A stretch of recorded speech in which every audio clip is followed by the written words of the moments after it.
보살 행심반야 바라밀다시 조견온 계공도 일체고해 사리자 색불이 공공불이 세색 즉시 공공 즉시 세수상행시 역부여시 사리자 시제본 공상불생불 불구부정부정불감시고 공중무생무수상행식 무한이비설신의 무색성향미촉법 무한계 내지무얼식계 무무명령 무무명진 내지무노사영 무노사진 무고진멸도 무지영무득 이무소득 거부리 살타에 반야바라밀다구신무가에 무가에 구무요 공포원리 전도 몽상구경열반 삼세 제불에 반야바라밀다구득안욕따라 삼야삼불에 구지 반야바라밀다 시대신주 시대명주 시무 상주 시무 등등 주능계일체고 진실불허고 설반야 바라밀다주 즉설주 아제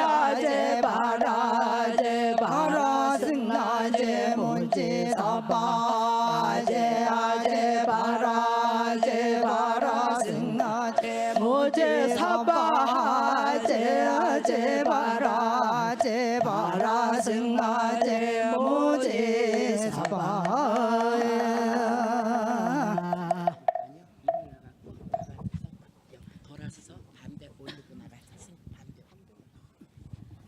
Thank you. Is true because it is not deceptive. The mantra of the perfection wisdom is declared that Yatha Gate Para Sangha de Bodhi Swaha Shriputra, the Bodhisattvas, the great beings, should train in the perfection of wisdom in this way.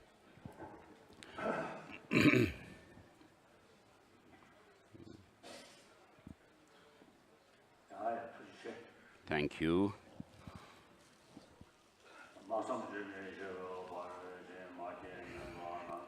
So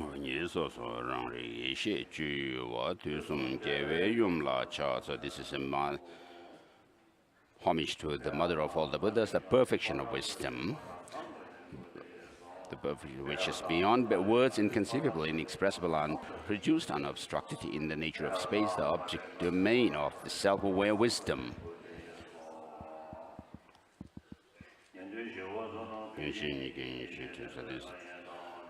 Verse of salutation from Abhisamaya Alankara, ornament of clear realization by Maitreya. Through the knowledge of all, the Shravakas seeking peace are led to true peace. Through knowledge of the path, those intending to benefit transmigrating beings fulfill the aims of the world, being perfectly endowed with omniscient mind. The sages give various teachings with all kinds of aspects. I bow down to the mother of Buddhas together with the communities of hearers and bodhisattvas. And I prostrate to the perfect Buddha, the best of teachers, who taught that which arises through dependent relationship is without cessation, without arising, without annihilation, without permanence, without coming, without going, without distinction, without identity, and peaceful, free from fabrications. Homage to the Gautama, who moved by compassion towards the sacred Dharma to rid us of all misconceived views. So the teaching that we are going to do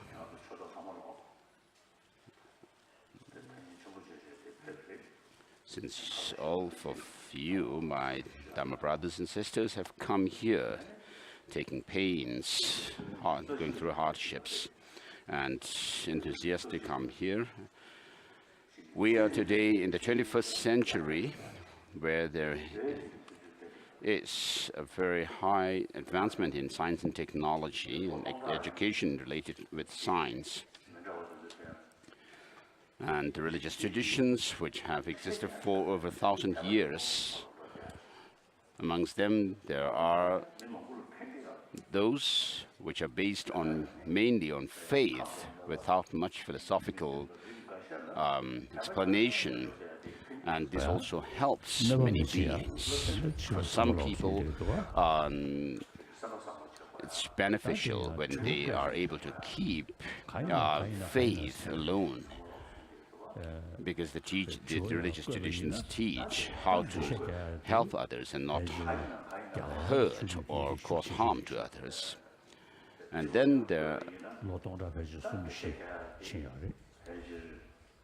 when you pose questions why such and such things are taught, then we find in the Indian tradition there are answers given, and it's been for over 300,000 to 400,000 years.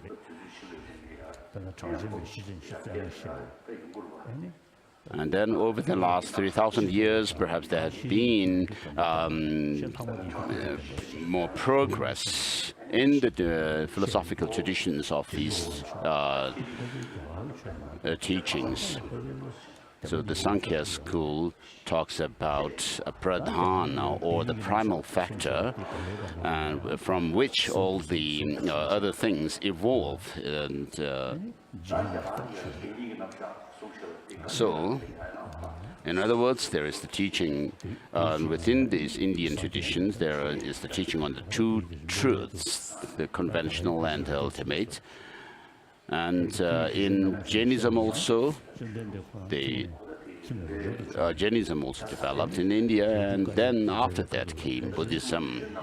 And so in this way, we could see there had been progress and advancements in the Indian traditions from the past.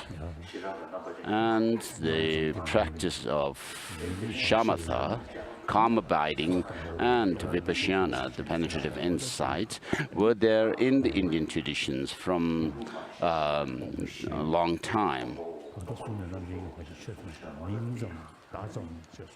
And then as it advanced further in Buddhism, the Buddha taught that of emptiness. In the Heart Sutra we find mention of form is empty, emptiness is form. And so things are said to be in conventional terms, existent in conventional terms, and how, on the basis of the 12 links of dependent origination, the ignorance is taken to be the root of all cyclic existence. And this ignorance, the misconception, whether it is an erroneous view or not, should be checked in relation to the object it conceives. And so we can't just say this is erroneous without any reason. And therefore the Buddha, with his marvelous intelligence and wisdom, and he became fully knowledgeable about the, gained full knowledge and insight into the selflessness of things, how things are without any self or independent existence. And therefore, today, when there are lots of questions that arise in people's mind as to why and how the different teachings were given, and therefore we need to have a thorough explanation.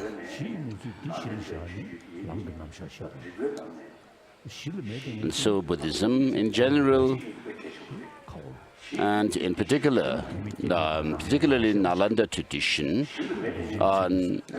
teaches what is the ground reality, which is there, the basic thing, reality, how things exist. Because without that reality, we cannot talk about how things come about through causes and conditions. And so there's the teaching of causality, the law of causality. And on the basis of that also, we come about understanding that of how things appear and how the appearance is not the reality. And so it becomes, such a teaching becomes reasonable based on reason. And the more you delve into such teaching, the greater your conviction will be. So in Asia, there are many countries which have been traditionally Buddhist countries. And today, in countries which were not traditionally Buddhist countries, where Buddhism had not spread in the past, Buddhism is spreading these days. And even amongst the modern scientists, there are people who are attracted to the Buddhist concept of dependent origination. And I asked one of my scientist friends whether this concept of dependent origination is found in science or not. The person said no. But today, in the recent times, this person told me that the concept of dependent origination has actually pushed itself into the scientific world, and now it has found a chair amongst the scientists, this scientific world. And so with regard to dependent origination, in Je Rinpoche's Gongpa Rapsel, there is the mention of the dependent origination in terms of causality, and then dependence in terms of parts and whole, and then ultimately that things are merely nominally existent and designated. And so these are the three levels of understanding the dependent origination. As I said yesterday also, things have no objective existence is even said in quantum physics. So someone who has quite a good understanding of quantum physics at that level, if you go further,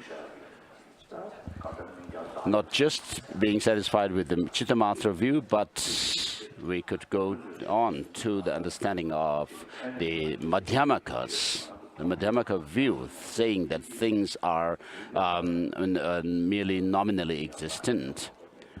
And so if you actually logically check how things exist, that's the way it exists. That there's no other way but nominally designated that things are. And so Buddhism, and this, in particular the Nalan tradition, is something which can go and side by side with modern science. And of course, the other religious traditions also are beneficial to so many people around the world. And amongst the religious traditions, we have Christianity, which is called serving humanity greatly in terms of education and health care. For example, in the case of Mother Teresa, she was totally dedicated for the well-being of others. And so her dedication comes through her faith in Catholicism. So all the religious traditions are beneficial to human beings. But when it comes to explaining the teachings scientifically, we have the Nalanda tradition which can do so. So we, the followers of Buddhism as our traditional religion, it's very important for us to study Buddhism. If you really put the teaching of the Buddha under the lens of examination, I mean, we can actually do a lot of examination and analysis of the teaching. And when we study the Prajnaparamita on the basis of the ornament of clear realization, then, of course, in Haribhadra's commentary on Abhisamaya Alankara, it says, it mentions two types of followers. One who are of dull faculty, following the Dharma on the basis of faith, and the other on the basis of reason, those of sharp faculty. Now, in order to practice the Dharma, we need to actually know how to go about with the practice from the foundation, building the foundation and then the walls and so forth, the roofs. So just as we would construct a house with a firm foundation and then the walls come up and the pillars and so forth and then the roof. So in the similar way, we should practice the Dharma. So the object or the goal of Buddhism is nirvana. In other words, the true cessation, the ultimate the cessation is nirvana. And so with regard to nirvana, there is nirvana, which is a mere freedom from the mental afflictions. And within the Buddhas, there is the Swabhavika Kaya, which is the freedom from all defilements, including the imprints of the afflictive emotions, which are called cognitive obscurations. So we need to use our intelligence to really push ourselves through to that enlightenment. So prajnaparamita is the term that is used for the realization that we gain. And which shows that we need to use our intelligence. So that omniscient mind of a Buddha, which sees the varieties of things, the diversities, as well as the reality of how things are simultaneously, has to come through the practice of wisdom. And you should be able to expand your the practices, and so that it grows further and further. And therefore, in the Heart Sutra, we come across this mantra of that yatha gate, paragate parasamgate bodhiswaha, referring to the paths of accumulation, preparation, seeing, meditation, and then the normal learning. So gate means let's go, let's go. Or in terms of imperative case, you can say go, go. So, as a human person, when you are able to generate a genuine sense of wishing to be free from samsara, and that genuine sense of renunciation or the wish to be free from samsara to reach nirvana is the path of accumulation generally. And then in terms of the bodhisattva path, when you have the genuine experience of bodhicitta, that's the Mahayana path of the bodhisattva path of accumulation. And then the second gate refers to the path of preparation, which is reached when you develop this experiential insight into the emptiness through that of a meditation, through the power of meditation. And then as you develop further and further, your dualistic appearance to the mind will become thinner and thinner. And then you reach the stage where you see emptiness directly. And so that's the path referred by paragati, the path of seeing, which means go beyond the shore. So which means go beyond the worldly stage, or the transcendent stage. So paragati refers to that, and then parasamgati shows that of the path of meditation, which is the path where you continue to meditate on emptiness, the experience of which you have gained directly in the earlier on the earlier path, the path of seeing. And then you go through the 10 bodhisattva grounds. The first 7 are called the impure bodhisattva grounds. And during those 7 states, 7 grounds of bodhisattvas, you mainly work on, you overcome those of the mental afflictions. And then during the last 3 grounds, from the 8th grounds onwards, you work on overcoming the obscuration to knowledge. And then finally, you reach Buddhahood, which is referred by Bodhi Swaha. And so lay the foundation, or is referred by that, so Bodhi Swaha. And so this is like going through the school system from the kindergarten, junior, then middle school, and the senior school, and then the higher, colleges, universities. So within the practice, there are practices leading to higher rebirths, and that of the ultimate goal of enlightenment.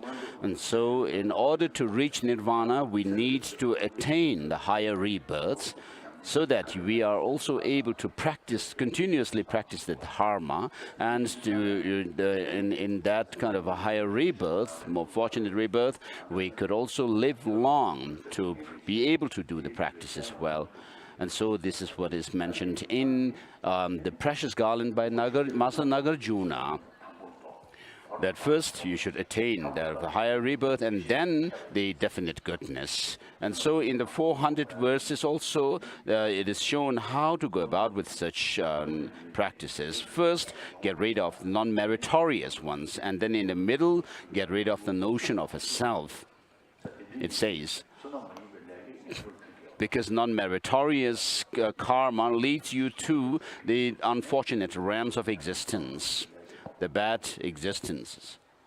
And therefore you need to get rid of or avoid those karmas. And with regards to the 16 non-meritorious, the non-meritorious actions, there are 16 which need to be overcome or abandoned according to Ratnavali. And so His Holiness is asking, amongst the Koreans, how many of you like to drink alcohol? So the 16 includes the 10 non-virtuous actions, overcoming them, abandoning them, and then not taking alcohol, and then not indulging in wrong livelihood. By gaining things through deceptive manners or abusing others, and then not harming others. And then not harming here refers to not only the harm that is referred in the 10 non-virtuous actions, but not belittling others so that you are abusing them. And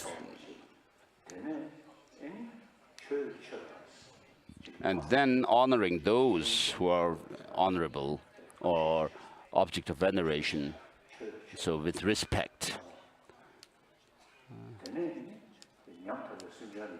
And then when you give alms to poor people or beings, you should not look down upon them, looking and considering them to be lower than yourself. This is what happens to us when we do give alms to others. We should not do that, but instead give respectfully. So giving respectfully, as it is said in the 8 verses of training the mind. Whenever I associate with others, I look upon myself as the lowest, and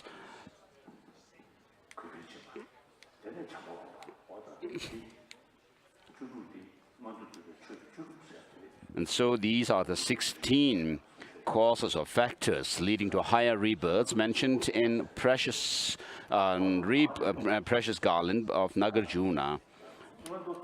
And then in the middle, it says overcome those in the second line of the 400 verses. It says in the middle, get rid of the notion of a self.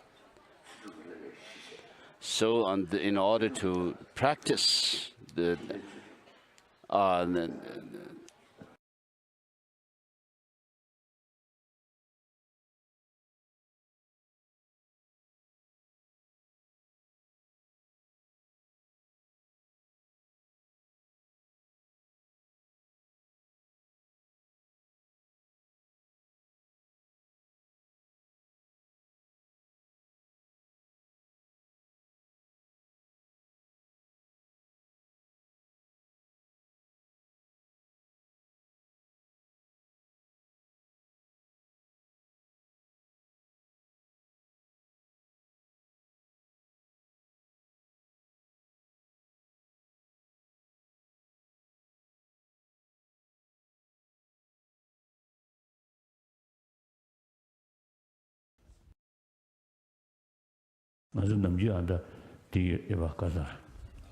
About it, go through stages.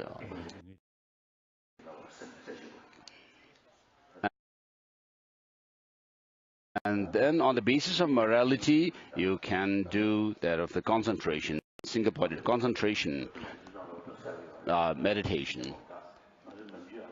So with regard to developing the calm abiding in the stages of meditation by Kamala Shila, the middle book,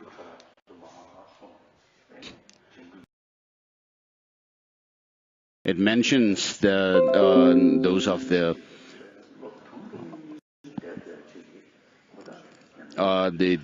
shortcomings or pitfalls of that you may fall into, those of the mental laxity or thinking and excitation. So how they arise and how to overcome them are taught in this text. And then you develop single-pointed an experience where you are able to stay focused on the object single-pointedly with full alertness.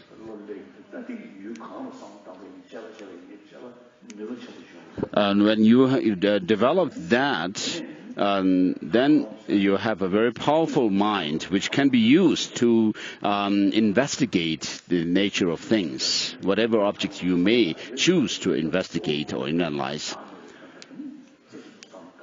And then on the basis of that single-pointed concentration, you could actually develop that of the special insight. And within the special insight there, you could mainly focus on that of the selflessness of things. And so there are different, of course, explanations, interpretations with regard to selflessness, according to the different philosophical schools. But the best philosophical view of selflessness is found in the Master Nagarjuna's tradition. The more you delve and examine and analyze, you can actually do so. And therefore, in order to gain insight into this, we have the text written by the followers of Master Nagarjuna, and to help us push ourselves further into this view, we have also Bhaviveka's texts.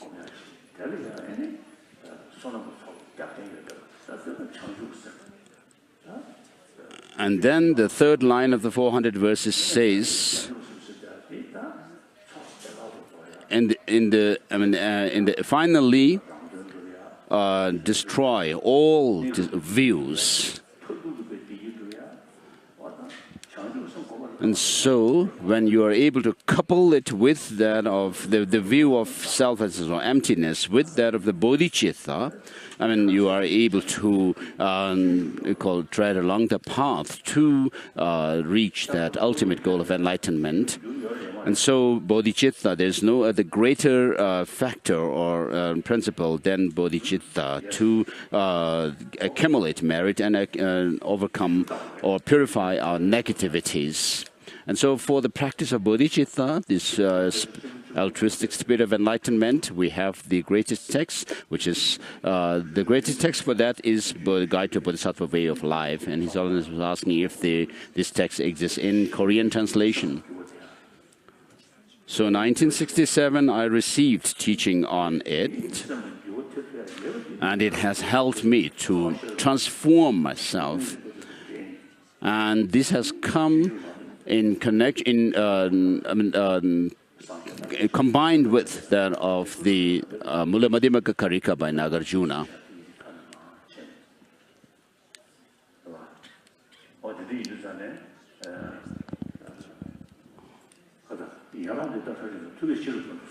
And then in the 10th chapter of Bodhisattvacharya Avadara, it says all these branches of teachings were taught by the sage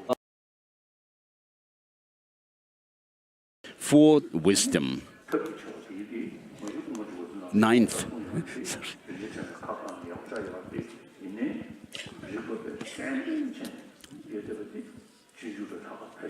So for developing bodhicitta, based on through reasoning, the best is found in the Bodhisattva Charyavatara. And in the chapter on patience, it actually teaches all the faults and defects of anger or hatred. And then on top of that,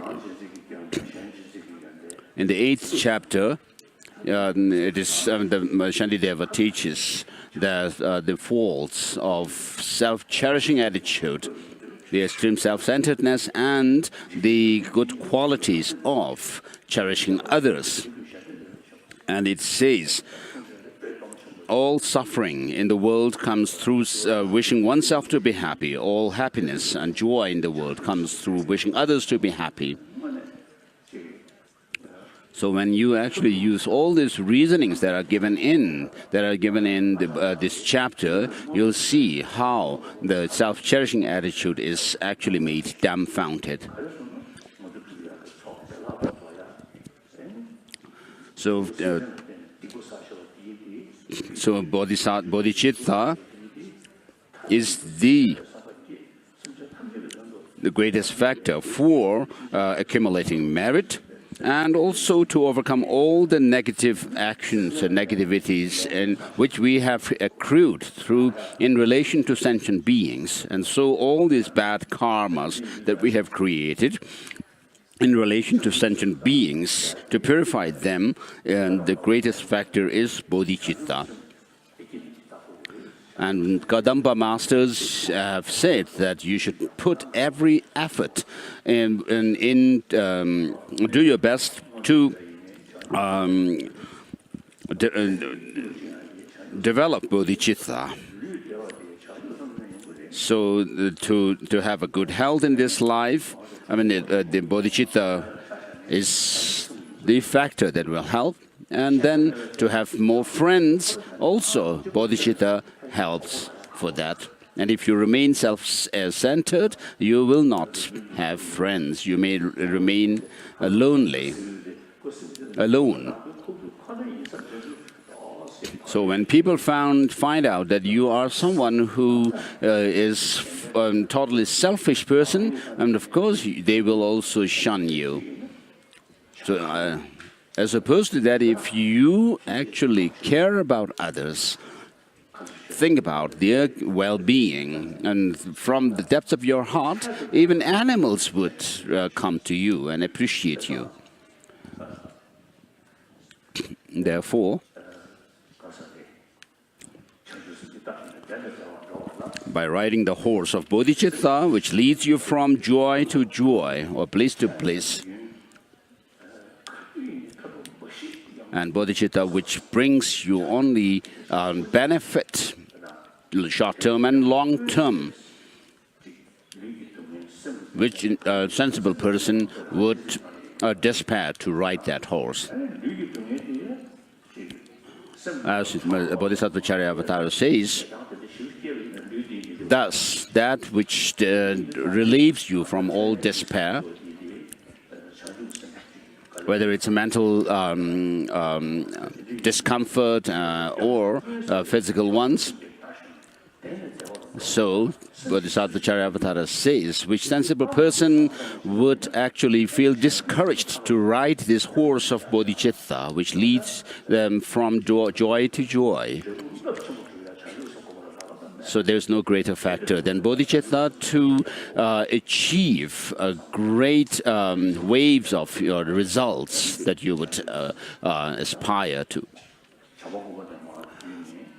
So, through Maitreya, we have the tradition of the extensive contact lineage, and then Master Nagarjuna down.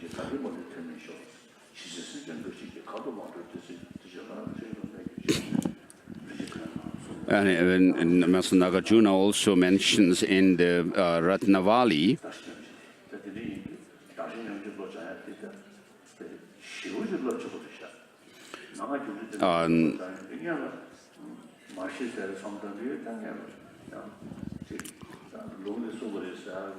So with regards to developing, so Master Nagarjuna gives this the practice of developing bodhicitta on the basis of exchanging self, equaling and exchanging self and others.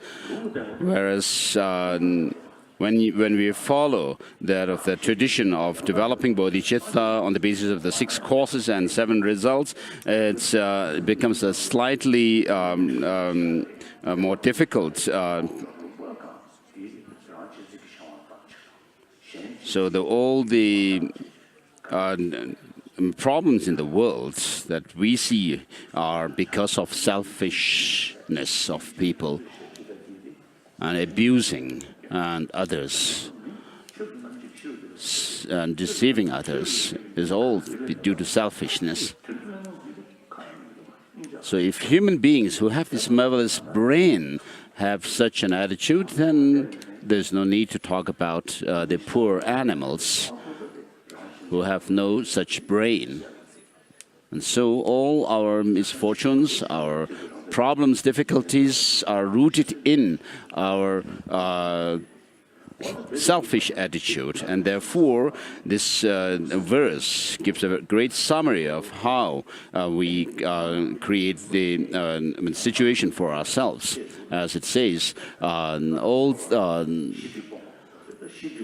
happiness or joy in the world comes from wishing others to be happy, all suffering from the wishing oneself to be oneself alone. And therefore, the third line of the 400 verses says, finally, rid yourself of all misconceived views. And the one who is able to do all this is a wise one. And so now it's already 10 o'clock, so we'll have a break, 15-minute break, like yesterday, and today we'll have Koreans asking questions. The question and answer session is for the Koreans.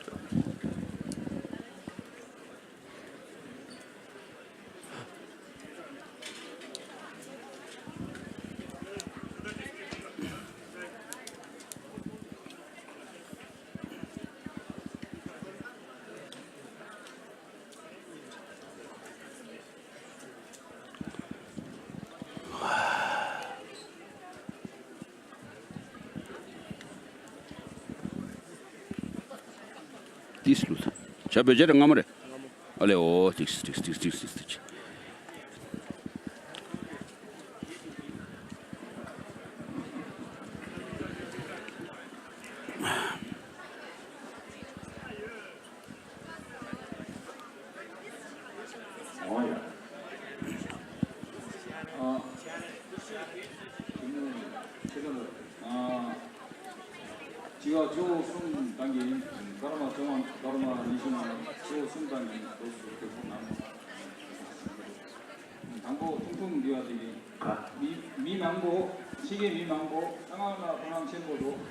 So many foreigners take interest in Tantra, thinking that it is the quick path, swift path to enlightenment, and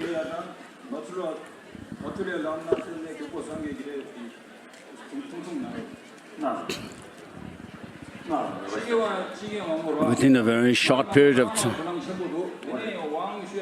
And they also like to take lots of initiations.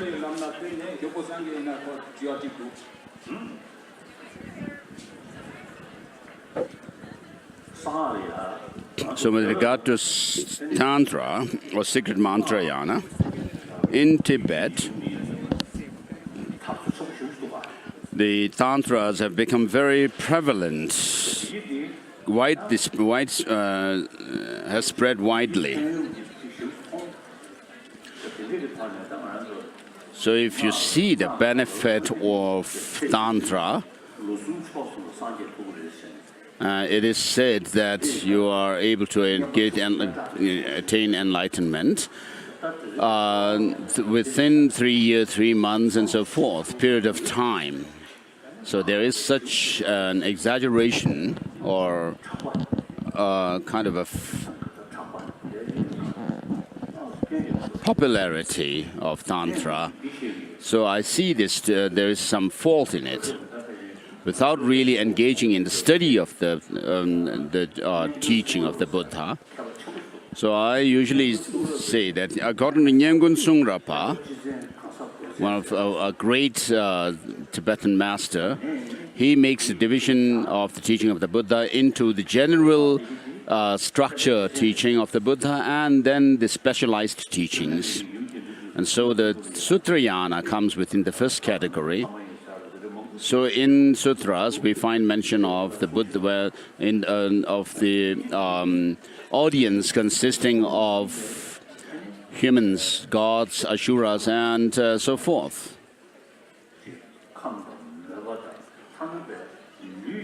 So according to the different mental dispositions, the character or the nature of people, and even taking into consideration those of the physical nature, we have the different tantric practices such as Vajrakilaya and so forth,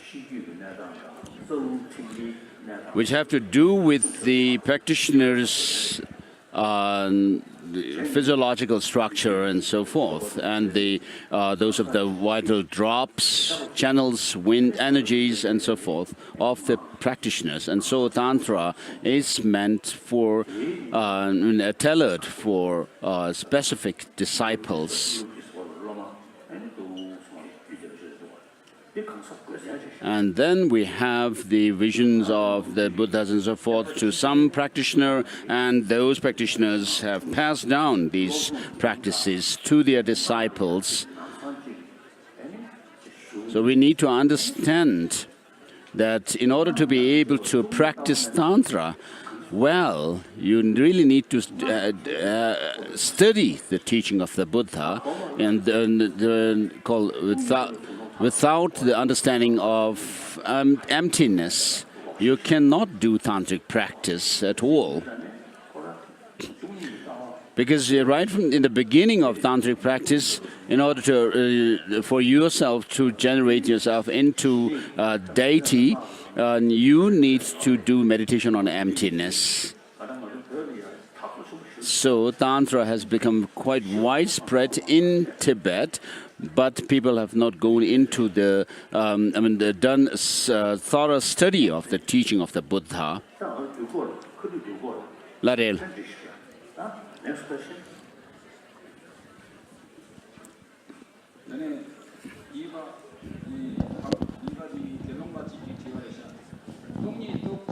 Next question comes from Bhikshuni. After having realized the emptiness, how to go about with one's practice?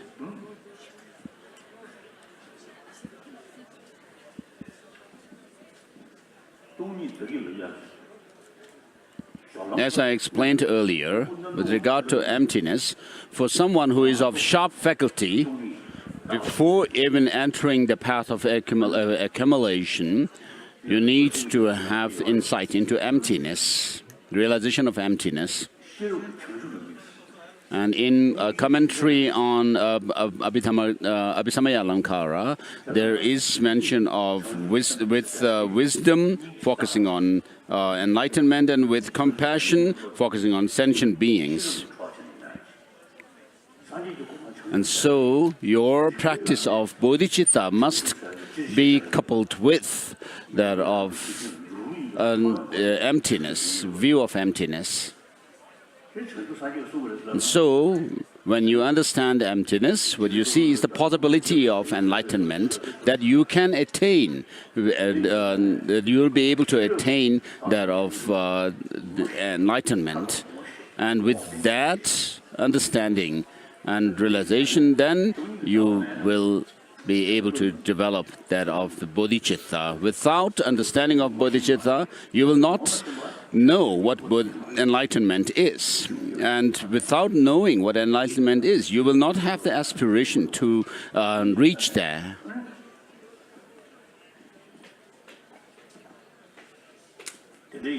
And therefore, without the wisdom of emptiness, the view of emptiness, you'll not be able to attain that goal.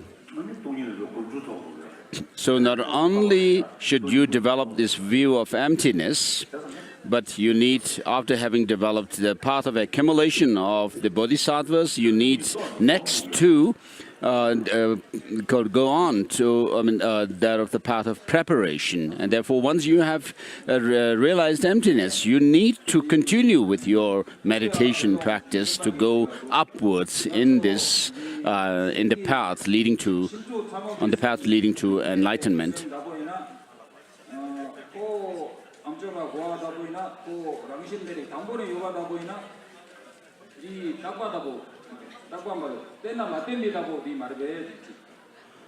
So if we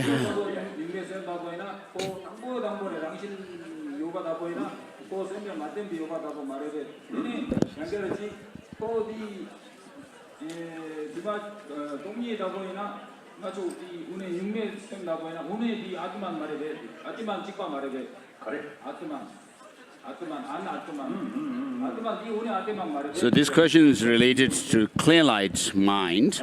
If we have that clear light mind, which is pure from the beginning or something like that, and isn't it the case that it's not dependent on any other factors or causes? And then if we also talk about this clear light, isn't it the same as Atman or the soul?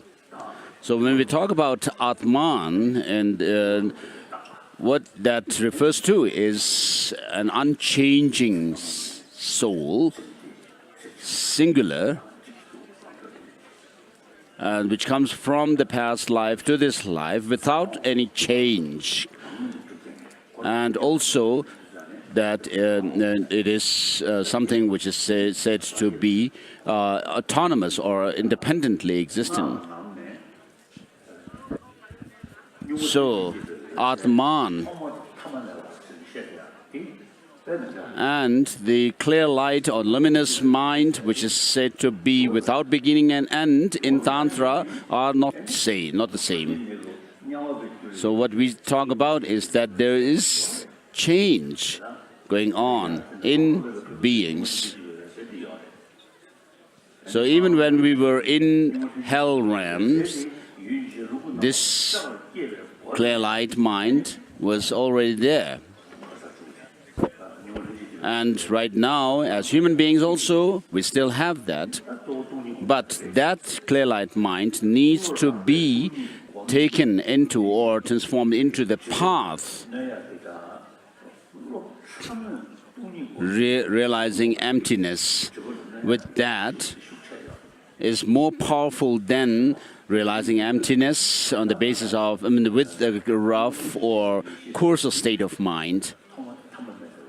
And so this is called without beginning and end, and it is also called Rigpa Kundu Sangpo, the all excellent or good pristine awareness.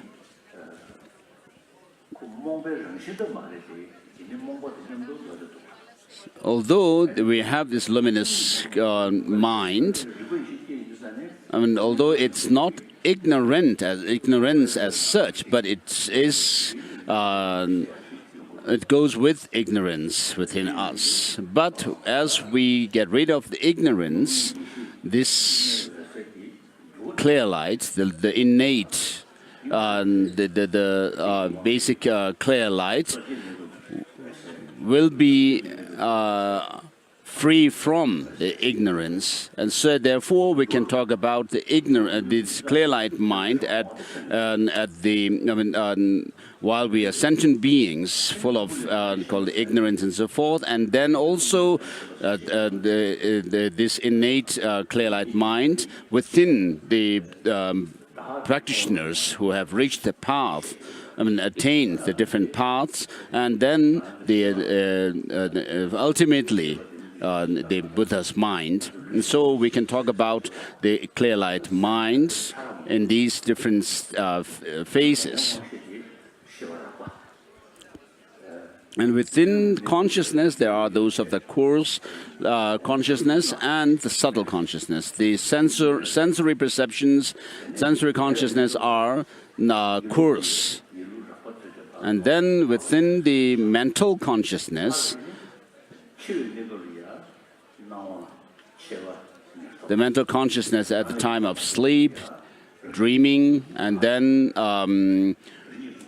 called fainting states are subtler.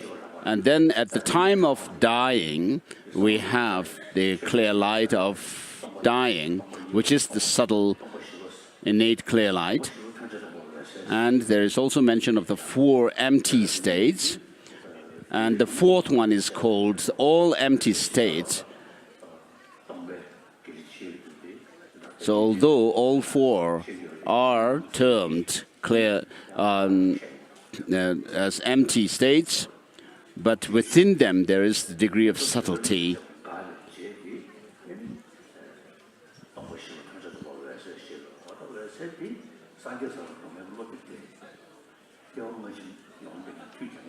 So the clear light mind that we actually refer to, which actually goes up to Buddhahood, is that state of clear light which arises in us after the cessation of those of the blackish near attainment, together with its vehicle, or the subtle prana.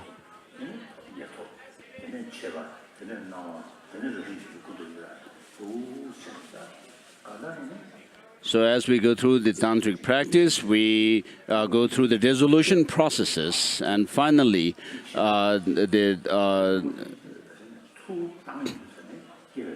we come to that state.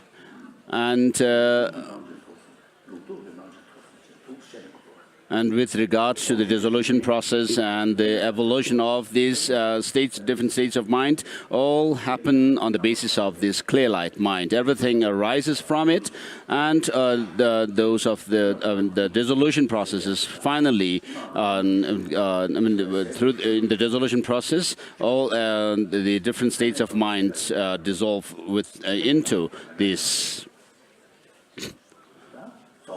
So although there are differences in certain explanations, in the Dzogchen tradition, the Dodrup Jigme Tembe Nyima, the 3rd Dodrup Rinpoche, his writings are marvelous.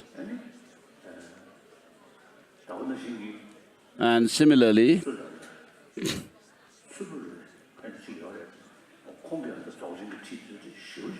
either it's Tsulu or somebody else, their writing on Dzogchen is marvelous. And so, Dodrup Jen Rinpoche III had studied all the different traditions, the Madhyamaka philosophical tradition as well as epistemology, logic.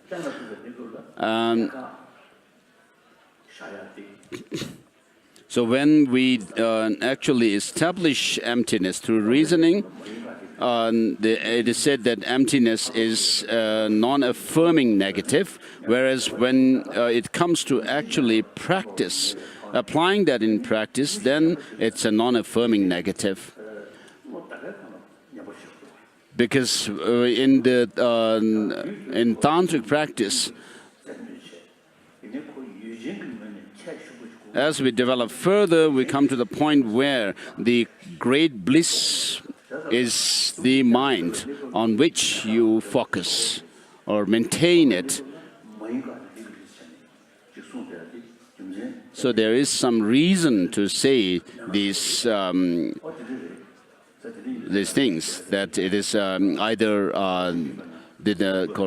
emptiness is that of the non-affirming or the affirming negative.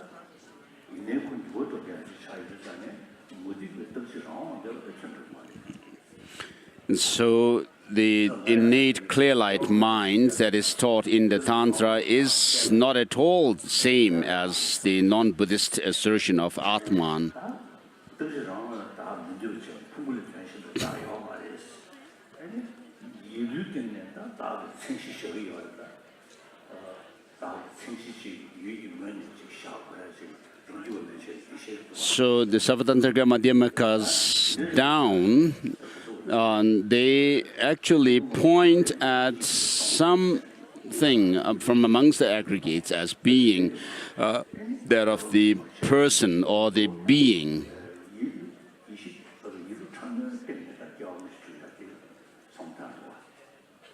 But we can actually talk, explain rebirth on the basis of the subtle mind.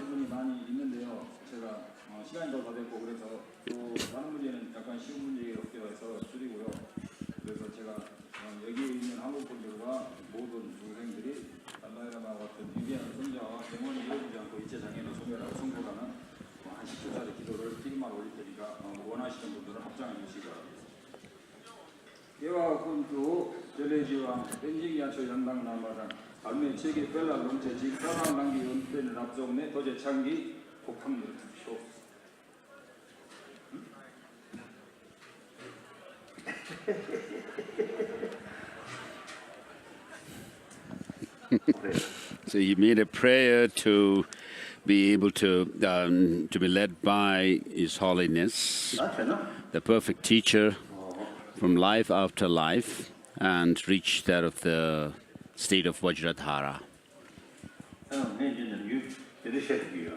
By enjoying the Dharma. So when I give statue of Buddha, Shakyamuni, I usually tell people that for Buddhists, Buddha is our founder. And one aspect of the Buddha is someone who is a logician. With regard to quantum physics, the concept was already taught by him when he taught that, for example, the Buddha taught the Chitmatra view, which rejects any objective external existence. A friend of mine, Indian nuclear physicist, Raja Ramana, whom I knew, told me about 20 years ago, perhaps. So in the West, it is considered some kind of a new knowledge, whereas in India, the concept of quantum physics was already there 2,000 years ago. And so the Buddha, you can see, is a logician or a thinker. And then, as I quoted this verse, O monks and scholars, just as gold is tested by burning, cutting and polishing, likewise, you should examine my teaching and then accept it, not because you have devotion or faith in me. And so from this aspect, we can see, I tell people that we can see the Buddha was an ancient Indian scientist. So what is emphasized is investigation and analysis into things without and within. And therefore, the Buddha taught that of the concept of dependent origination,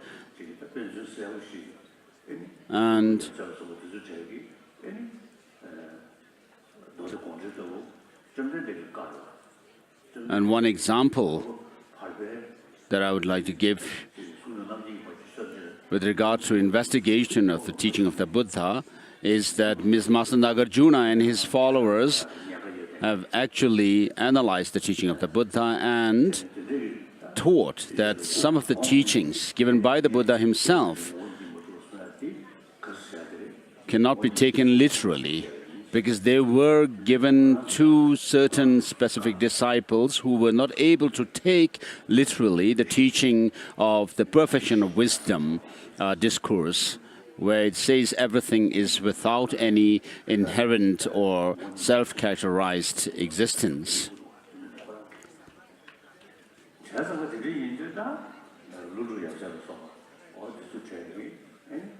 And so it is interpreted that the Buddha taught such a gave such a teaching with the three natures of in mind. And therefore, Master Chandrakirti says,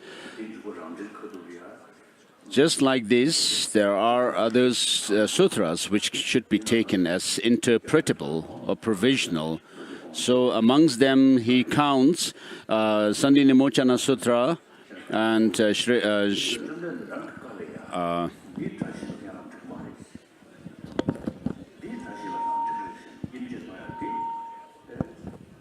is it?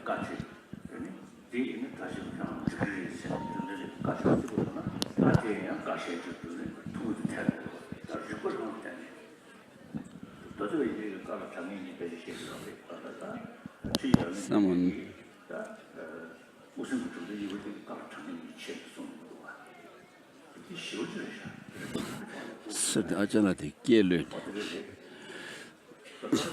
Do you hear me? Okay.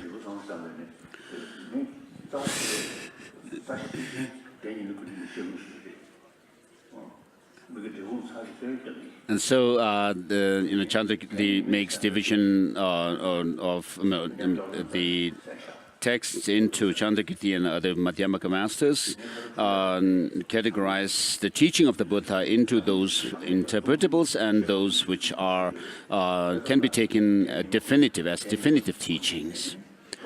And regarding the Mula Madhyamaka Karika, I have received teachings from Gyanyima Rinpoche, and I actually had discussions as I went through the text with him. And so I have received the reading transmission of the 6 collections of reasoning by Mahasi Nagarjuna from Gen Rinzin Tempa. So he was a Kinori.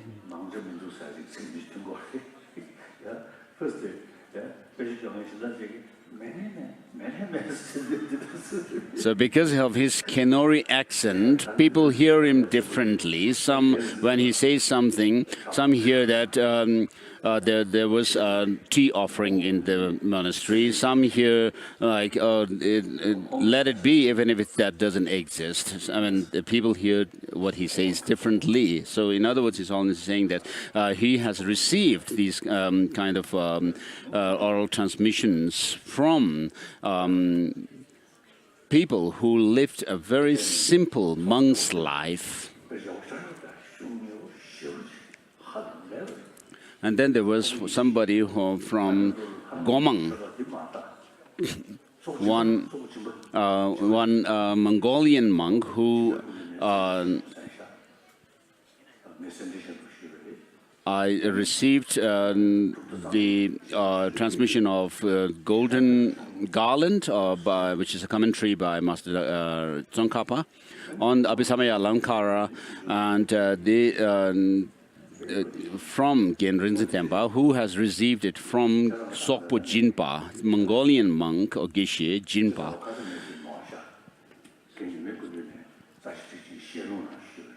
So I received from Gyanyima the explanatory commentary on the Mula Madhyamaka Karika by Nagarjuna.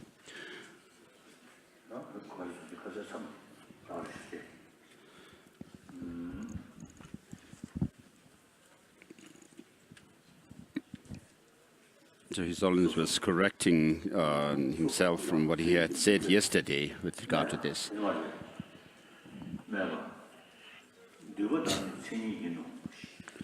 So we are on page 4. Go down to 3 paragraphs, and then there's objection. Collectively, there are characteristics. Response, even collectively, how could they exist in one thing at the same time? And so this is doing investigation. Of course, things. How could it be plausible that those with separately are not characteristics and collectively are contradictory,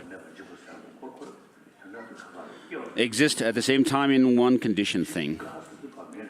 So when we talk about arising, something comes into being, and when we say disintegrate or ceasing, it has gone out of existence. So in that case, when something is arising, at that same time it is not enduring or disintegrating.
His Holiness got mixed up.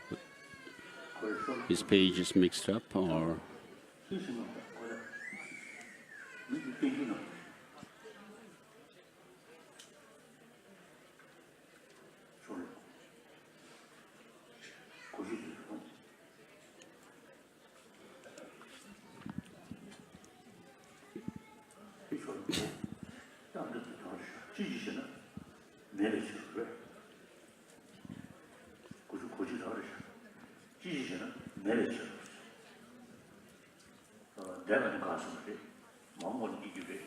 so the past has already ceased and the future is not yet to come.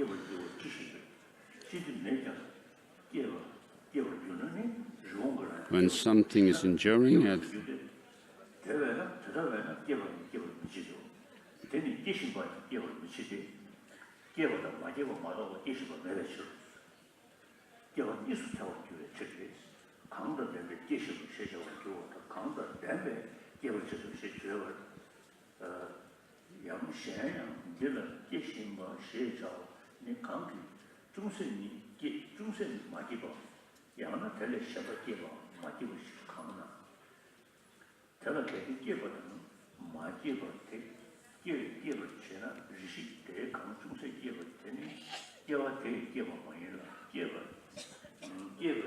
lost.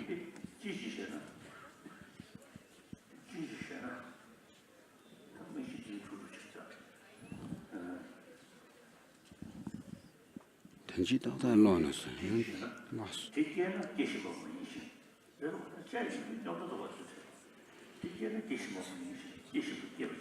So consequently, it is not tenable that arising, enduring, disintegrating exist individually as characteristics of conditioned phenomena, since it is said that they arise simultaneously, and because those who know the reality of phenomena claim that arising, enduring, and disintegrating occur simultaneously, it is not tenable for them to individual characteristics. They serve together as characteristics and so forth.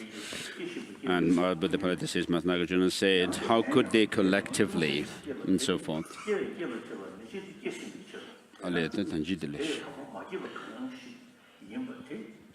So even collectively, how could they exist in one thing at the same time? How could it be possible that those which separately are not characteristics and collectively are contradictory exist at the same time? one conditioned thing. In that case, when something is arising, at the same time it is not enduring or disintegrating. When something is not enduring, at the same time it is not arising or disintegrating. When something is disintegrating, at the same time it is not arising or enduring. Therefore, it is not tenable that arising, enduring, and disintegrating are the characteristics of conditioned phenomena, either separately or collectively. Because characteristics are not tenable, conditioned phenomena do not exist. Why do you solely employ fallacious arguments such as this? The arising, enduring, and disintegrating of any existent thing are conditioned. So, because they are fallacious and so forth, and we employ them solely in order to make known their fallacious nature. Tell me what it is that arises. Objection: a vase arises. First, think well and tell me at what point does the so-called vase come into being. When it has not arisen, something called a vase is impossible. When it is arisen, it is called a vase, and it possesses the three characteristics, because a vase is a conditioned phenomenon, and that at the same time arising is a characteristic of the vase. And response: but how could this, on page 5, how could this be tenable? What use is there for that which already exists to arise again? What use would characteristics be for something which already possesses characteristics? But if you think that which is not a vase arises, and having arisen it becomes a vase, then that also is illogical. Is that which is not a vase something which arises?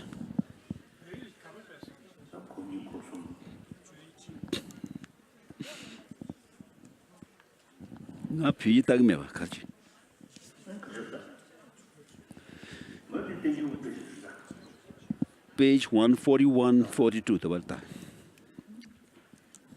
141, 42 tabalta.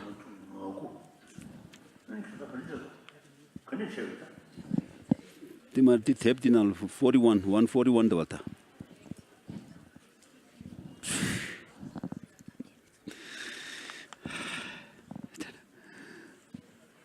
So is that which is not a vase something which arises as a straw mat or cloth? Or is that which is not a vase nothing at all? Or is it something else? What is it?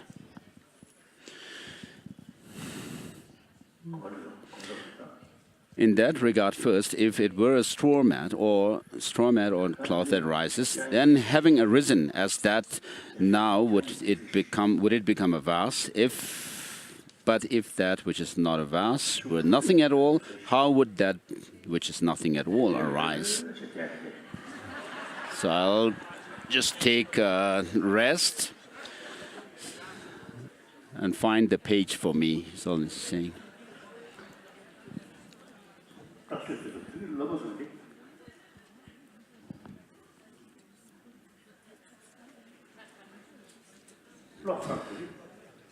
Yang Ting, Kien Rinpoche.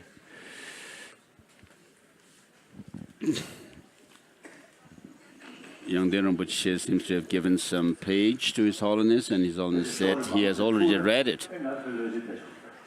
So the more the confusion in the pages, the more rest I get.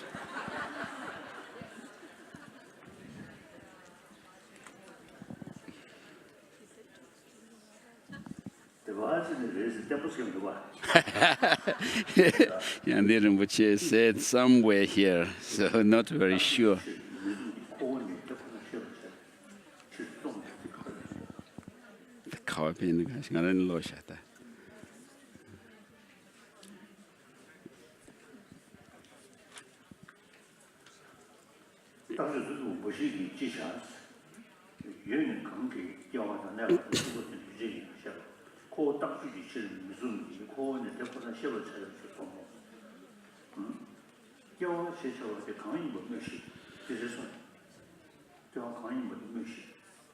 What is arisal?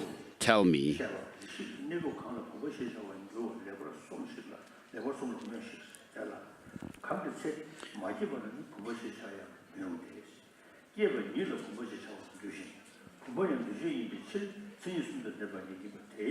So since vase is a compounded phenomena, it has the three characteristics. As such, arising, enduring, and disintegrating are merely worldly designations.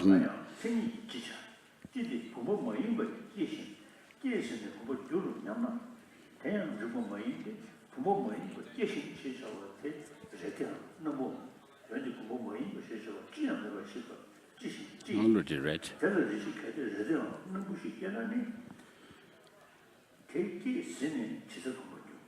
In that regard, first, second, third paragraph on page 5, if it were a straw, matter, or cloth that arises, then having arisen as that, how would it become a vase? But if that which is not a vase were nothing at all, how would that which is nothing at all arise? But if it were to arise, then why wouldn't even a rabbit with horns arise? Therefore, so-called arising is not tenable.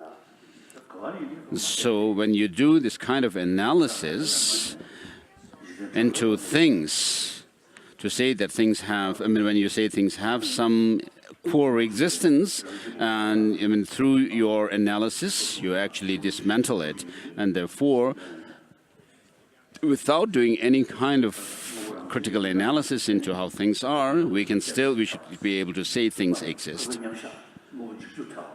And it is said that the meditative equipoise of an Arya being's cognition would be a cause for the destruction of compounded entities. And so Master Chandrakirti says that when you analyze things through the sevenfold reasoning, nothing whatever could be found. But then we should be able to still say that conventionally things exist, and therefore he says we should not analyze the conventionality of things.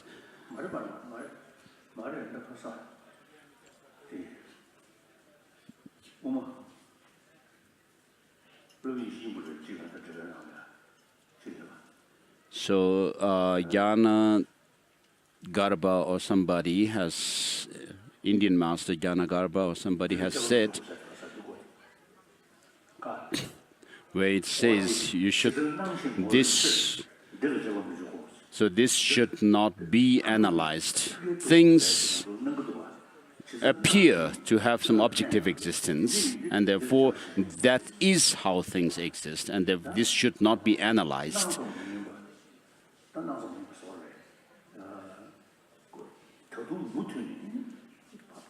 So when you actually go further to analyze the things, then in the Savatantrika Madhyamaka tradition, they say that the true existence of things do not appear to our sensory perception. So without doing any analysis analysis on the conventional nature of things, we should be able to accept things existing.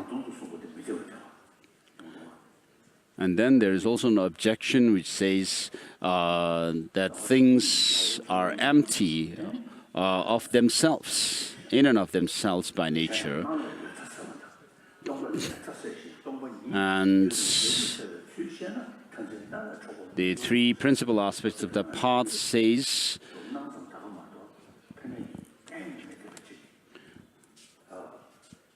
the appearance is dispelling that of the extreme of existence, and emptiness dispelling the extreme of nihilism.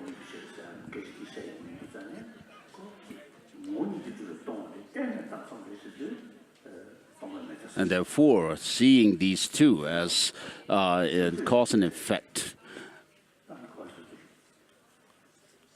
you will not be carried away by or captivated by the extreme views.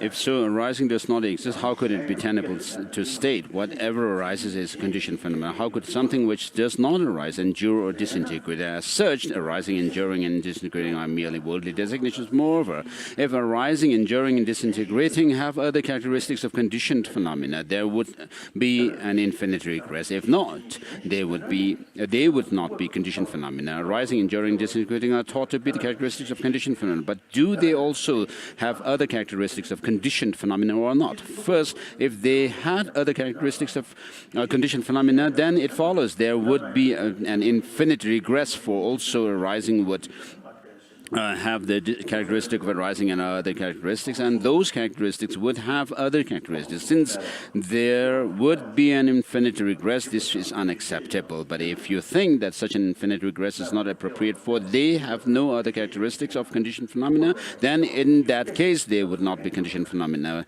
and so forth. And next comes Buddhapalita Madhyamaka Vritti, Mula Madhyamaka Vritti, section 3, objection: arising, enduring, and disintegrating conditioned phenomena, but it does not follow there is an infinite regress. Why?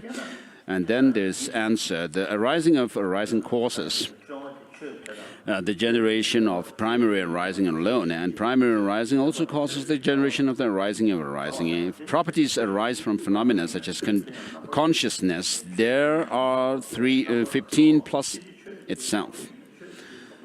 That phenomena itself, the rising of that phenomena, the enduring of that phenomena, the disintegrating of that phenomena, the possession of that phenomena, the aging of that phenomena. And here, if that phenomena were white or virtuous, then that phenomena would be liberation. Or if that phenomena were black or non-virtuous, then it would be the false liberation of that phenomena. So too, if that phenomena were renunciation, it would be the renunciation of that phenomena. But if that phenomena were non-renunciation, then non-renunciation of that phenomena would be generated. These are called retinue.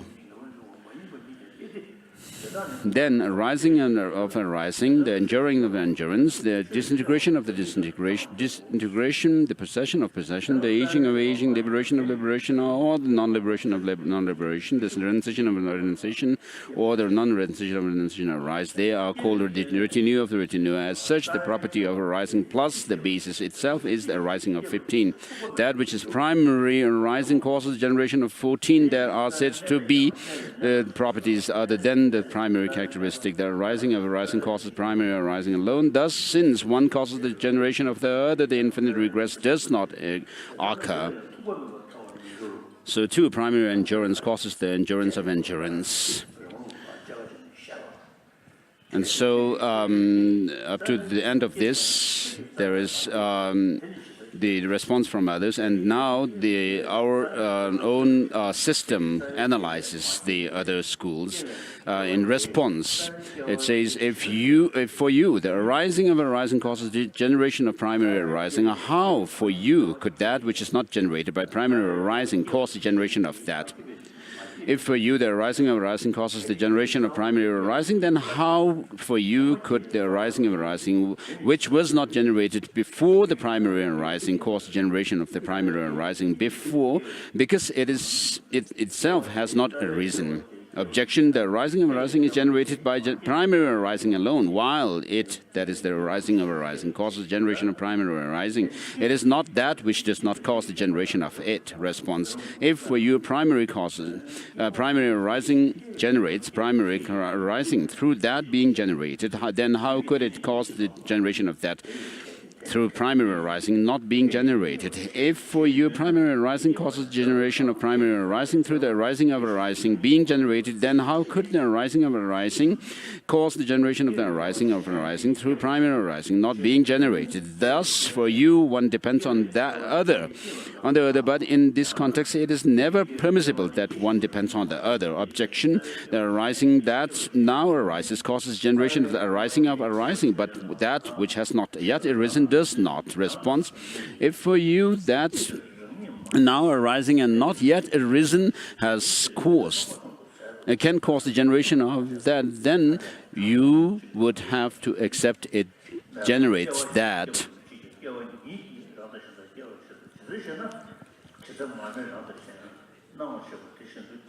And for you, the primary arising that is now arising and not arisen, the cause of a generation of another arising of arising, you would have to accept it generates that arising of arising. And then the next paragraph shows that you should be able to posit things without doing any kind of analysis into their conventionality.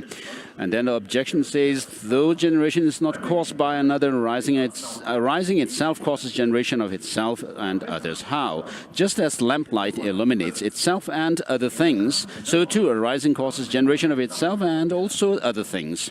Just as lamplight illuminates itself and illuminates other things such as a vase or a cloth, so too arising also causes generation of itself and also arising generates other things such as a vase or cloth.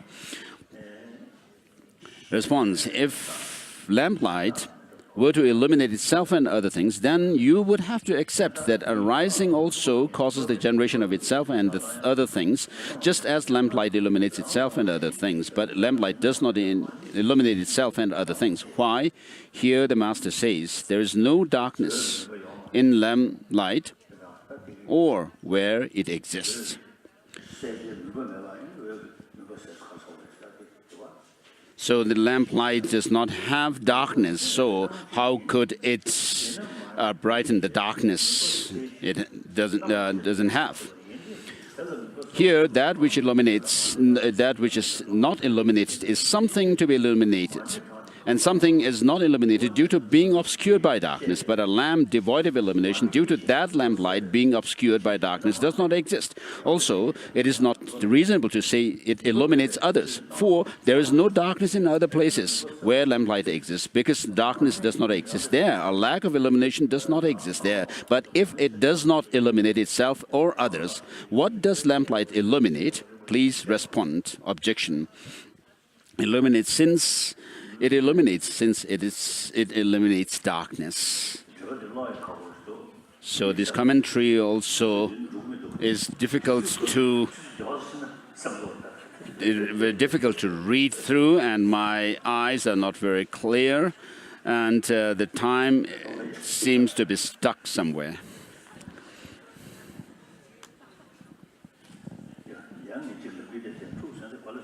I got lost as I was making some comment. Here, the lamplight not arising illuminates. Since it eliminates darkness and illuminates, that is because it is said that which eliminates darkness is lamplight, and it illuminates both itself and other things. It has also been said there is no darkness in lamplight or where it exists. Therefore, because lamplight now arising eliminates darkness, therefore darkness does not exist with respect to the lamplight itself or other things. It is that which illuminates, because for it darkness does not exist. Thus, lamplight illuminates itself and others states, because it eliminates darkness. And just as the lamplight illuminates itself and others, so too it is correct to say that arising causes the generation of itself and other things. Tell me. Response. Tell me how lamplight now arising eliminates darkness for. Then lamplight is now arising. When lamplight is now arising, it does not contact darkness. How could lamplight now arising eliminates darkness? When lamplight is now arising, it does not contact darkness, because it is impossible that lamplight and darkness exist in the same place. Therefore, how could lamplight now arising eliminate darkness, since it does not contact darkness? If lamplight were to eliminate darkness without contacting it, then all the darkness enduring in the world would be eliminated by its presence. But if lamplight were to eliminate darkness without contacting it, in that case, then all the darkness enduring in the world would be eliminated by the presence of this lamplight. But since all darkness is the same in not making contact with this lamplight, how could a difference arise between it eliminating some darkness and it not eliminating darkness? Moreover, if lamplight illuminates itself and other things, then darkness would also undoubtedly obscure itself and other things, since lamplight exists as an antithesis to darkness, then if lamplight illuminates itself and other things, it follows that darkness would also undoubtedly obscure itself and other things. However, darkness does not obscure itself and other things. If it were to obscure itself and others, then darkness itself would not be observed in just the same way others are not observed. So with regard to the arising of the thing in the moment cannot be posited as well. If darkness is not observed, things would always be illuminated. But since things are not always illuminated, therefore darkness does not obscure both itself and other things. That being so, then since lamplight, which counters darkness, does not illuminate itself and other things, so too, like lamplight, it is not correct to declare that arising also generates itself and other things. So, moreover, if arising causes generation of itself, and then either that it already arisen or that not yet arisen would cause generation of itself, but neither are tenable. In what way? The Master says, since that which arises has not yet arisen, how could it generate itself?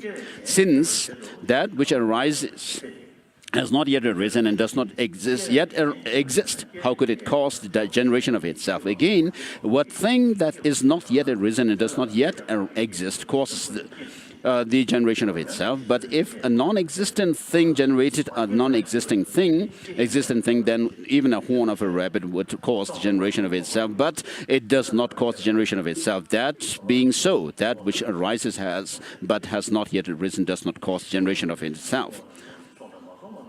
But if you think that which is arising generates itself through having arisen, then the Master says, but if that which has arisen causes generation of itself, what will be generated if it has already arisen?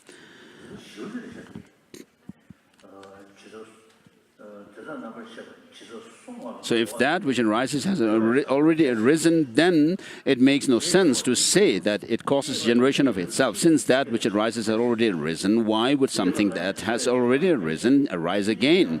In that case, it is also untenable to say that which has arisen does not cause generation of itself, and that which arises causes generation of another. As such, that which arises either causes generation of another which has already arisen or has not yet arisen, or it causes generation of that now arising. Here the Master says, in no way does it cause generation of that which has arisen, that not arisen, and that now arising. In no way does it cause the generation of that which has arisen. Also, it does not cause generation of that which has not arisen and that which is now arising. Why? That this has been explained by where one has gone, not gone, and that being gone over.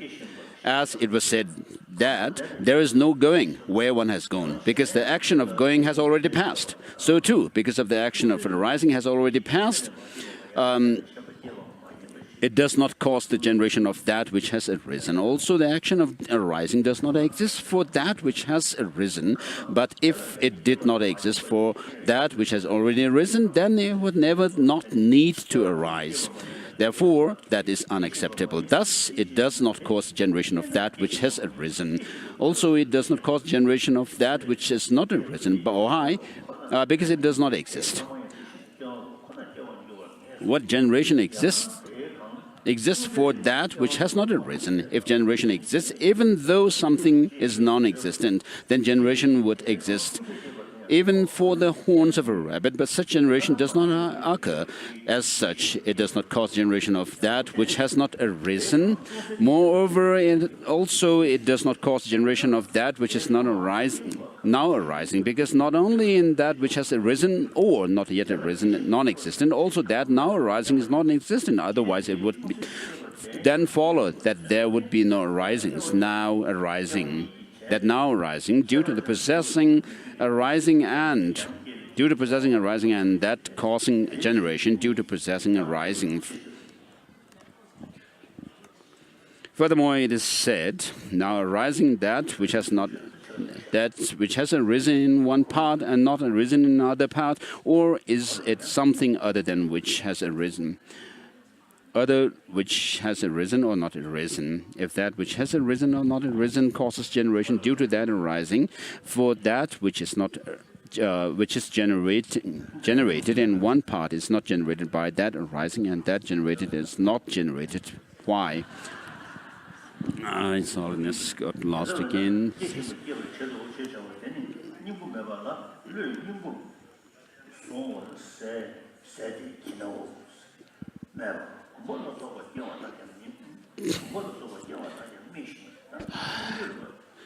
So the objection on page 10, since vases and so on arise are observed, and since vases and so on that are used for various purposes exist, therefore it may be said that if arising exists, that which now arises is generated in dependence on arising and in reliance on arising. Response: when arising exists, that which is now arising occurs. When it does not arise, how can you say that now arising is generated in dependence on arising? When arising exists, that which is now arising occurs. But when it does not exist and it is impossible, how can you say that now arising is generated in dependence on arising? Objection: how is that impossible? Response: first, how could cloth be that which now arises in dependence on that which arises? The cloth itself is now arising. If cloth, response, if cloth that is in the process of now arising is cloth, what use would there be to say that now arising is generated in dependence on that arising? That is not tenable, because there would be no difference between both that which has arisen and now arising. Therefore, that now arising is not cloth. Objection: first, that which has arisen is cloth. And for as long as it is not analyzed, then for that long, that which now arises is generated in dependence on that which has arisen. Response: that is true, but how will that which is now arising and that had arisen in something which is not cloth become cloth?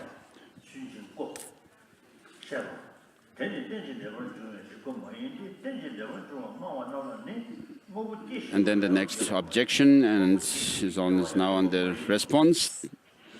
So the objection says: do you claim you are skilled in the use of weapons, yet strike your mother, dependent origination? Or do you criticize the very logic of dependent origination for a desire for disputation? Response: this is not the logic of dependent origination. For those who advocate dependent origination, things that are now arising do not exist, and the arising of things that are now arising does not exist. This is precisely the meaning of dependent origination, because that which is dependent and originates is free of intrinsic nature. Both that which is dependent, pratitya, and that which originates is free of. So with regards to dependent origination, Kuchone Lama Rinpoche, in his Pelmar Töpa, which is the commentary to Rinpoche's praise to the Buddha for teaching dependent origination, interspersed with his own commentary, he says that dependent origination is the king of reasoning. So the dependence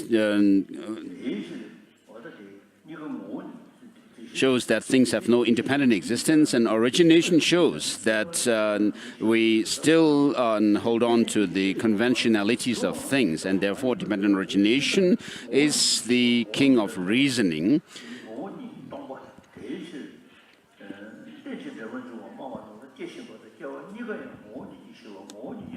Devoid of intrinsic and empty of intrinsic nature. Therefore, that now arising and arising also are free of intrinsic nature. Thus, because both that which is dependent and that which originates are free from intrinsic nature, devoid of intrinsic nature, empty of intrinsic nature. Therefore, for those who advocate dependent origination, for that now arising and itself are free of intrinsic nature, devoid of intrinsic nature, empty of intrinsic nature. How then could it be possible to say those two, which are empty of intrinsic nature, generate that now arising independence, arising itself? Objection: action is initiated in dependence on causes and conditions, because until a thing has arisen, for that long it is actively generated. Therefore, Since such action is not initiated in dependence on the arising and just that thing itself, nor in action initiated for that which lacks a basis or cause, a thing arises in dependence on causes and conditions being activated, and it comes to arise in dependence on the arising response, in dependence on the causes and conditions of what is action initiated. Objection.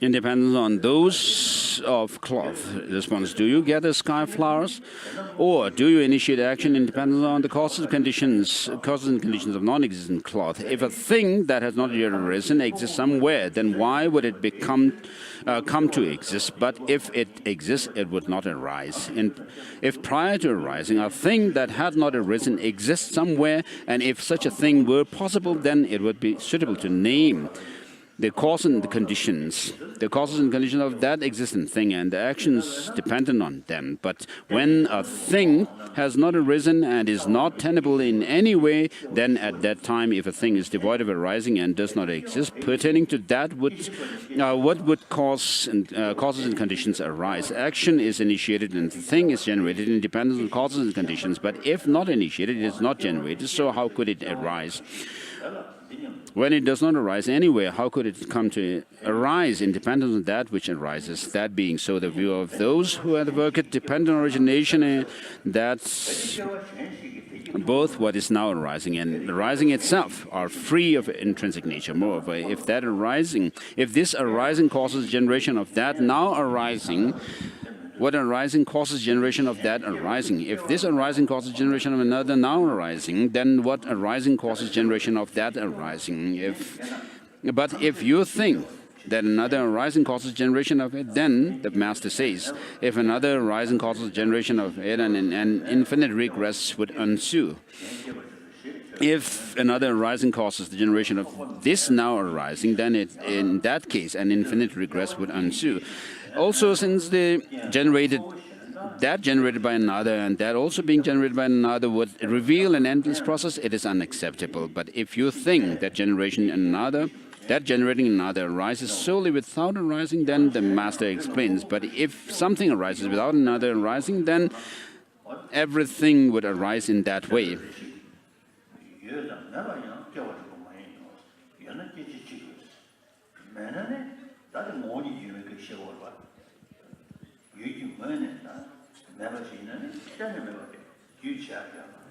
So, moreover, on page 13, it says, moreover, if things were to arise, they would arise either as existent or non-existent entities.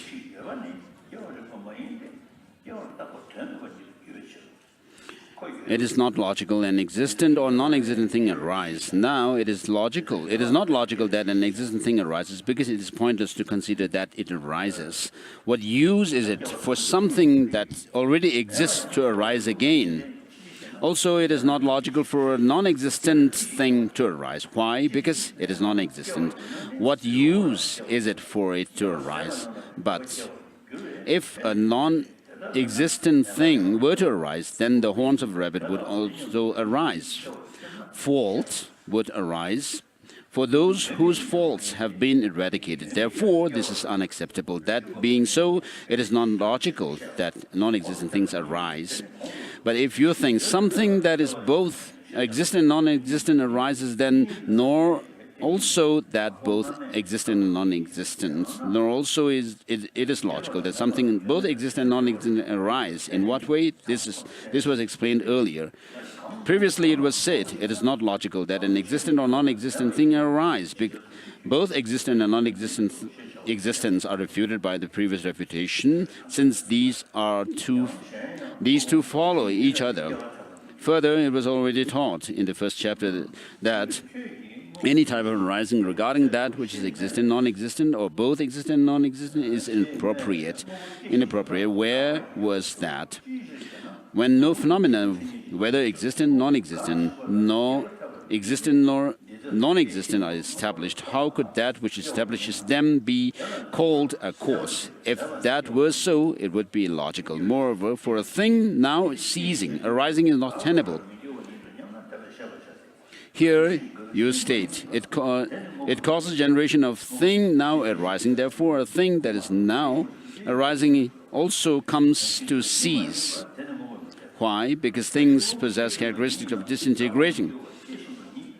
For a thing now ceasing arising is not tenable, because for that which now arises, it arises through developing, while that which ends does not arise, since it comes to an end due to disintegrating. But if you think that when something arises, it will not come to cease, then our response is, it is untenable. There is a thing which is now ceasing.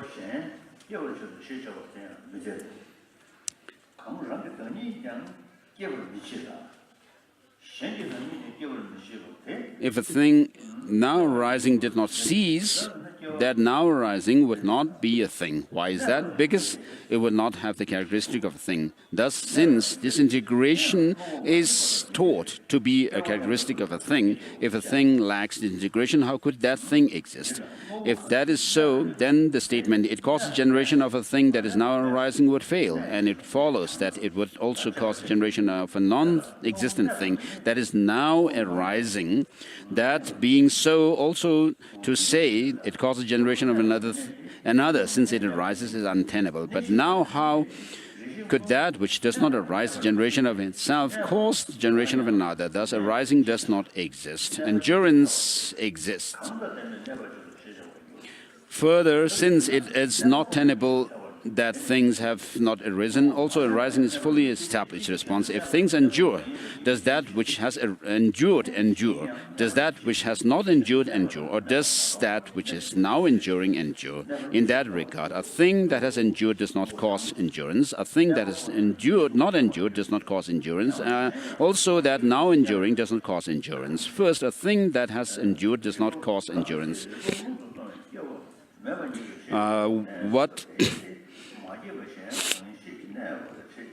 use would there be for that which has already endured to endure again? It follows that endurance would be twofold: that which endures due to possessing endurance, and that causing endurance due to possessing endurance. If that were so, then the one who endures also would be twofold, but that is unacceptable. Also, a thing that has not endured does not cause endurance. Why? Because the two, that which has endured and that which has not endured, is incompatible. Also, now that enduring does not cause endurance, because that now enduring, that is separate from that which has endured, and that which has not endured is impossible. Also, it follows that endurance would be twofold, and the agent as well would be twofold. Moreover, what other thing that has not arisen cause endurance?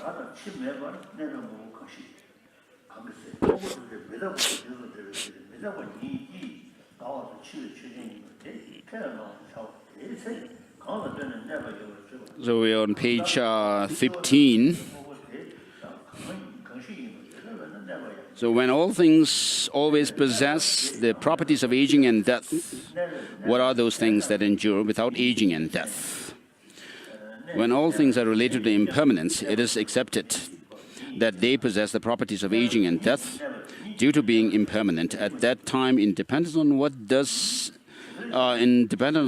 enduring exist? What are those things that endure without aging and death? That being so, also enduring is not tenable.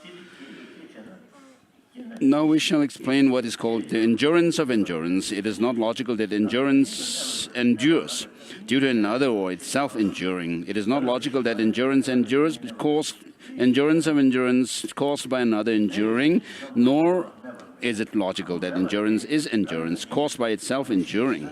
In what way? Just as a rising is not generated by itself or another. It was previously said, since that which arises has not arisen, now how could it generate itself? But if that which has arisen causes generation of itself, what will be generated if it has already arisen? So too also, endurance is either endurance caused by itself, not enduring, or an endurance cause.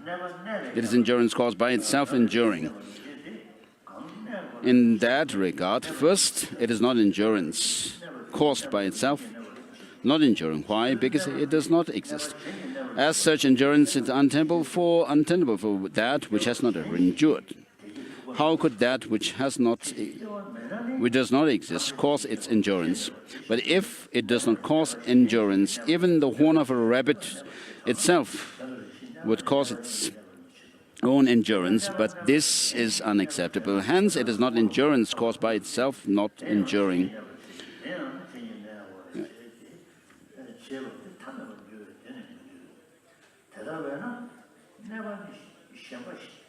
It is not endurance caused by itself enduring. Why? Because it is endurance itself. What use is it for endurance to endure again? Hence, though endurance endures, it does not cause its own endurance. How could that which does not cause endurance endure? Hence, it is not endurance caused by itself enduring. How is it logical that endurance is caused by another enduring? It was said, if another arising causes generation of it, an infinite regress would ensue.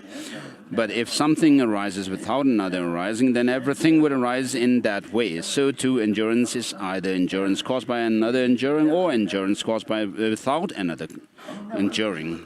First, in that regard, endurance is not endurance caused by another enduring. If endurance is endurance caused by another enduring, that in infinite regress would ensue.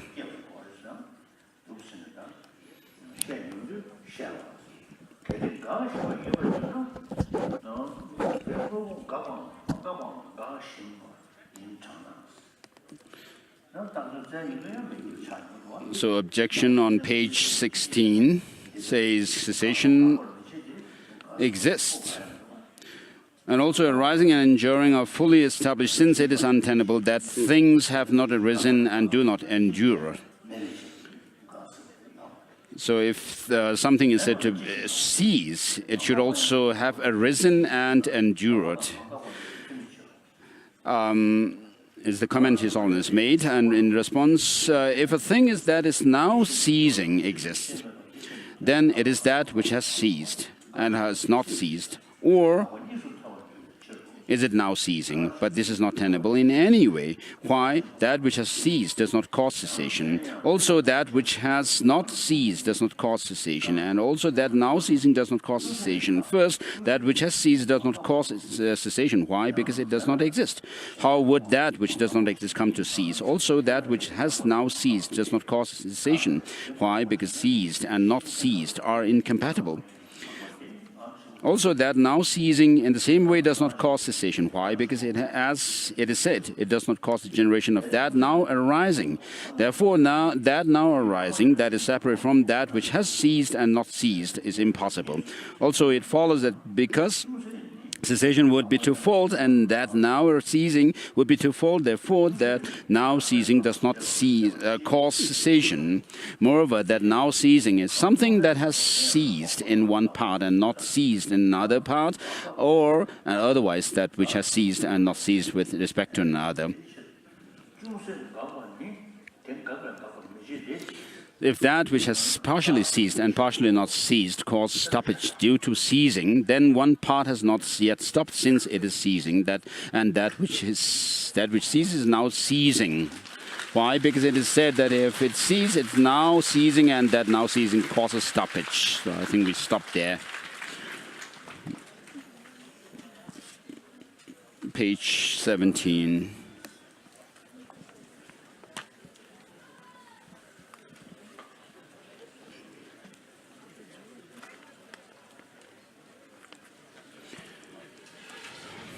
I hope I got it right.